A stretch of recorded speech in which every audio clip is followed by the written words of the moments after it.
All right, let's start our part 3 lecture series of Grammatical Range and Accuracy for Academic IELTS Writing Task 1.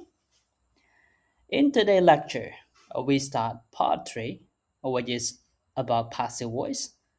What is passive voice and how can we make use of passive voice to higher our band score in IELTS Academic Writing Task 1. Right, let's get started. So, what is passive voice? Well, a passive voice referred to when the object does the action and the subject receives the action and or become an agent. That is not important and can be omitted. Right. So, why is it important for IELTS Academic Writing Task 1?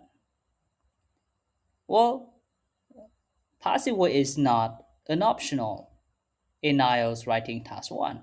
It is, of course, required and compulsory because you can use it to describe the process diagrams and add formality to all responses in this task.